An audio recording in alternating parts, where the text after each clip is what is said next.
Dhageenya barataa yuunivarsiitii magaalaa Finfinneeti. Yuunivarsiitii magaalaa Finfinneeti. Carraa Ameerikaa illee argatee jira.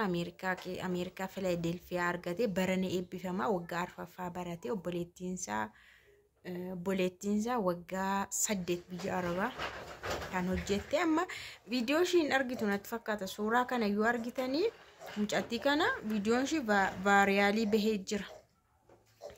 Waggaa 8 erga biyya Arabaa dalaguutti kaatee warri ko jireenyi warri ko an harka korra jiru jette. Obboleessi ishii kun amma barana eebbifama dabalataan immoo carraa yuunivarsiitii carraa barumsa Ameerikaa keessa Filadelfiyaatti argatee jira. Dhaqee ammas akka baratuufi kanaan itoo jiru mucaan kun doormii keessatti du'ee argame. Isheen amma mirmaraadhaan jechuudha. Qorannoodhaan immoo yeroo bahu akka namni ajjeesee fi waan faalama marzii jechuudha. Kanaan akka du'edha kan qorannoon baasee jechuudha.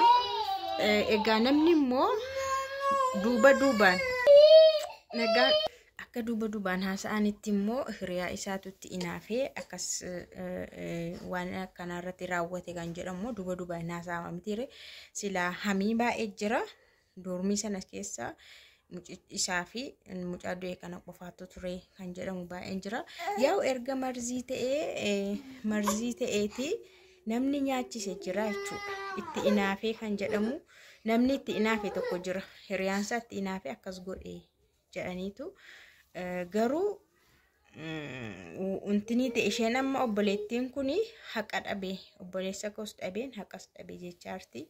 Nagaa waaqayyo hunduma keessanii faa baay'eetu kabajamtoota hordoftoota akkam jirtu nagaa keessanii ani baay'ee nagaa ku galata waaqaa ta'u baga jiraattan baga har'a geessanii anu baay'ee tokkonne dhugaa waaqa jechuun yeroo isheen boossu viidiyoo sana argeen ture mucattee obboleettii kana baay'ee tokko yeroo boossu argeen ture an obboleessa koos dhabeeni dhugaa obboleessa koos dhabee jettee tokko namni hidhame namni shakkame hidhame suni hidhaadhaa bahuufi jettee boosse.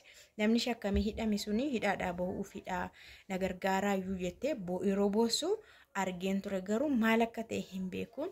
Booda kunoo yeroo haasoftu dubbiinsaayyuu ajandaa guddaa ta'ee jira jechuudha. Ajandaa guddaa ta'ee jira. Isheen amma akka haasoftetti ragaan dhiyeeffadhe guutuu miti naan jedhanii. Garuu namni yeroo haasa'u immoo hiriyaansaa itti inaafee tokkoffaa mucaan kun obboleettiinsaa waggaa 8 qulqulluu biyya Arabaa teessee kan isa barsiistu isaaf isa qofaadha. Haati isaanii dadhabduudha. Ammallee haati isaanii gadaamii jirti. Dadhabduudha haati isaanii jechuudha. Dhukkubee jette. Kan maatiin kun harka korra jiru itti amma ji'a 3 dura Itoophiyaa dhufeen deebi'ee gara Dubaayitti Itoophiyaa dhufeen deebi'ee. Isaaniin ana malee kan isaaniin jiraachisu tokko illee hin jiru. An waggaa 8 guutuu utuu waan tokko hin jedhin isaan qofa isaan iddoo naafaa qabatan jedhee isoon dhama'u obboleessi koo kun immoo naa baratee innis jechuudha. Mucaa baay'ee cimaadha. Kompiitar saayinsii waggaa arfaffaa barana baay'ee barataa Saqaayoora jedhaman beektu barataa riikardii galmeesse kanaafuu carraa argate. Obboleettii koo kaasuun qaba. Obboleettii koo gatii ishii kaffaluun qaba. Hamma isheen dadhabde anillee jabaadhee jedha yeroo hundumaa akkana jedhee dhaadata. Anis isheedhaa ta'uun qaba amma isheen dadhabde dabareedha jedha. Booda barana nan eebbifama osoma jedhee gammadu eebba isaa kanarratti iyyuu akka eebbifameen immoo akka carraa argatu. Carraan akka dhufee fi carraa kanaan immoo bakka garaagaraa deemee iyyuu paaspoortiidhaaf waan garaagaraa iyyuu guuttataa jira ture jedhan. Paaspoortii baafachuudhaaf wanta barbaachisu maqaansaa kaardii guyyaa dhalootaa kana faan barbaadamtiire kana faa baafachuudhaaf gaggaafatee ture jedhanii.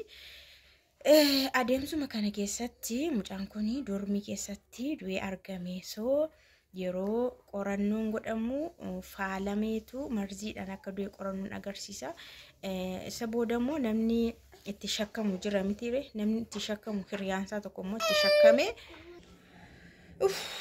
Baay'ee nama gaddisiisa dhugaa waaqa garuu laal nam erga mucaan kun akkanatti qorannoon baasite ofii nyaate jetture way ofii nyaate way marzii ofii nyaata mucaan akkanatti karoora qabu carraa kanaa qabu gammachuu amma kanaallee qabu obboleettii isaatti illee hime isheenillee baay'ee tokko sadura inni eebbifamuu ka'ellee gammaddee jirti dabalataan carraa akka kanaallee yeroo inni argatu bakka baay'ee gammaddee ani dadhabbiin kolee lafa hin buune bagan sitti dadhabe jettee baay'ee tokko gammaddee osoo jirtu wanti kun immoo dub jedhee samaa irra gadi isaan irratti bu'ee jechuudha dhugaa waaqaan baay'ee tokko hin gadde nama laali hammina nama Yesuus amma biddeen nama sanaa machee sin nyaatu carraa mucaa kanaa sin jiraatu mucaan kun yoo jiraate si ofiisaa jiraata maatii isaatiif jiraata baay'ee yoo guddate biyya isaatiif jiraata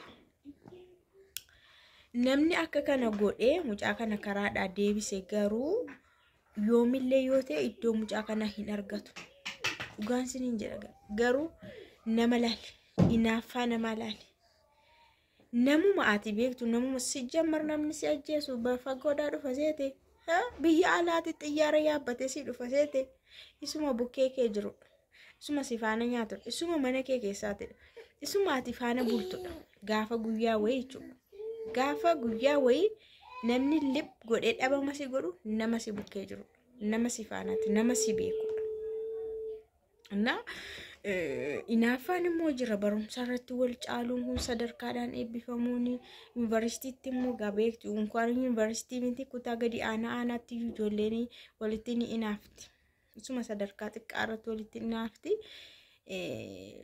baay'ee rakkisaadha nama malee sin jiraattu kan si awwaalus nama kan lafaa si kaasus nama kan si kuffisus nama kan lafarraa kufte ol si qabus nama gaafa duutus namatu akka si awwaala gaafa dhalattus namatu si annuura maal goota ani garuu obboleettiitti ammallee kunoo bakka garaagaraatti sagalee ta'aafii jiru yaa sirriitti akka dhugaa mucaa kanaa bahu eenyu akka ta'e akka bira gahamuu fi sagaleen ta'amaafii jira jechuudha baay'ee tokko nama gaddisiistan amma sagaleen shiyyuu duudee mucatti akkamitti akkan jiru anatu beeka jettee ani immoo isheedhaan gadde bakka jechuun amma mucichillee takka masaamaa godhu maal godhanii gadduu fireessa dhugaa gadditee humaa gochuu dandeessu bakka nama akkasii nama hamma kana guddina hamma kana irra jirutu biyyoo nyaate irra caalammoo amma irra keessa taa'ee moo kan akkanumatti gubataaru immoo obboleettii isaati jechuudha ishee isaafettee umuree hamma kana dabarsite isaaniif jedheen jiraadhe isa barsiisuuf isaaniif iddoo qabsiisuuf jedheen jette waggaa 8 jechuun as miti garuu waaqayyo haa faradu dhugaa waaqa waaqni haa faradu baay'ee tokko mirar nama godhe baqa garaa keessa si guba waan akkasii jechuudha